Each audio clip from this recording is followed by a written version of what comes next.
Hi, I'm Steve Schewel, the Mayor of Durham. It was 57 days ago, on March 11th, that doctors identified the first coronavirus infection in Durham, and nearly 6 weeks ago that I issued my stay-at-home order for our city. I'm coming to you today to talk with you about how we're doing as a community in the face of COVID-19. I want to talk about the way our community has rallied to contain the spread of the virus. I have some great news to share about that. And I want to talk about how we are coming together to support our most vulnerable neighbors, about the public health challenges still in front of us, and about how we are planning now to help our businesses, places of worship, and child care centers to safely and carefully reopen. I want to acknowledge the suffering of our people. Those of you who have lost loved ones to the virus, those of you who have lost your job and are still waiting for an unemployment check, those of you who have closed your businesses, furloughed your employees, and worry about whether you can make it to the other side of this pandemic. I want to acknowledge, too, the psychological cost of COVID-19, the isolation, the loneliness, and the loss. I think about you, our new college graduates, ready to take on the world, only to see the job market crumble beneath your feet. I think about you, our elders and medically compromised neighbors living alone, fearing for your health on your weekly grocery trips, yearning for a friend's handshake or a hug. I want to acknowledge, too, that there are racial fault lines that plague our society at all times, but are especially evident and deadly in this pandemic. For those Durham patients for whom racial identification is available, we know that there are twice as many infections among African Americans as among white people. We also know that the economic consequences of the virus are falling most heavily on our African American and Latinx neighbors. COVID-19 is often referred to as an equal opportunity pandemic, but it is not. And this new plague challenges us to redouble our efforts for racial justice. All of this is really hard, and it isn't close to over yet. But here is what I want you to remember.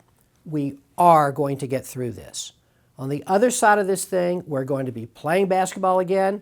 We're going to be bringing our jobs back, holding our grandchildren in our arms, giving each other the biggest hugs in the world.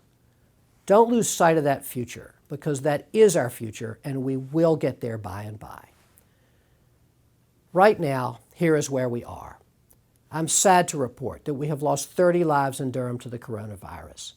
We have had a total of more than 800 cases, including 180 cases from the federal prison at Butner that lies on the Durham side of the county line, and 180 cases from 2 nursing and rehabilitation facilities.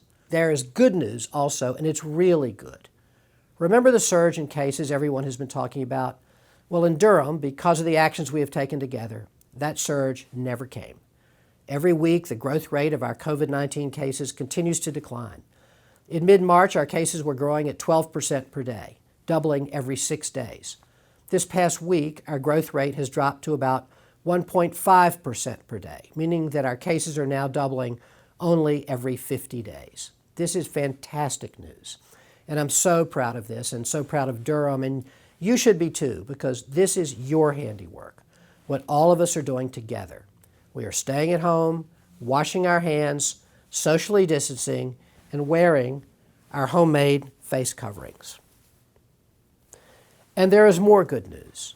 We have moved 100 of our neighbors out of the homeless shelter at Urban Ministries into individual hotel rooms where they can socially distance. On June 1st, Reinvestment Partners will begin offering free assistance to low-income residents to file the forms necessary to receive their stimulus checks. Duke University's Durham COVID-19 Fund is fast-tracking $2 million for local nonprofits for emergency needs related to the virus. Alliance Behavioral Health is increasing its mental health services for people isolated by the virus. Cree, one of our major employers, has donated 20,000 N95 masks to Duke Health. And so many of our corporate partners and individuals are pitching in to the United Way and other funds for COVID relief. Most impressive of all, I think, is the outpouring of support from our community to feed our school children. Through your charitable donations, this effort, led by the Durham Public Schools Foundation, is now providing 80,000 meals per week to our children and 22,000 meals to adult members of their households. What's more, this feeding program is providing $40,000 per week to local farmers and $200,000 per week to local restaurants who are preparing the food, helping our farmers and restaurants weather this storm. We are working to feed our most vulnerable seniors as well. End Hunger Durham is raising funds to feed 900 seniors in our low-income housing communities, and we will need your help in the coming days to ramp up this work. We also need to provide financial support for our small businesses, especially those historically disadvantaged and immigrant businesses who cannot access federal assistance. Our staff is working on this now, and we will soon be rolling out a program of small business assistance. Yesterday, County Commission Chair Wendy Jacobs and I made an important announcement: the creation of the Durham Recovery and Renewal Task Force. The mission of this task force will be to advise us on updating our stay-at-home orders and to help our community move safely and gradually towards reopening our economy. I am thrilled that two outstanding leaders have agreed to chair this task force: Katie Galbraith, President of Duke Regional Hospital, and Matisha Sims, Vice President of Blue Cross and Blue Shield of North Carolina. Under their leadership, the task force will form action teams to assess Durham's supply of testing, contact tracing, and personal protective equipment, and will move quickly to close any gaps that they identify. The task force will also create industry-specific roundtables to engage local businesses. Separate roundtables will think about how to safely and gradually reopen restaurants, retail, hair and nail salons, childcare, summer camps, startup businesses, gyms and fitness centers, large entertainment venues, tourism, and places of worship. Some of this will happen soon as we take gradual steps to reopen. Some will take a lot longer, especially those places we love so much but draw big crowds like the DPAC and Durham Bulls baseball. Gosh, I missed throwing out the first pitch at opening day at the Bulls this year. I'll tell you what I am most worried about now.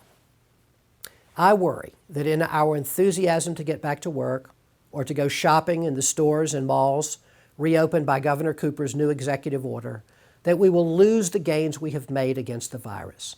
I am worried that Durham will begin to see the broad community spread that many cities have experienced.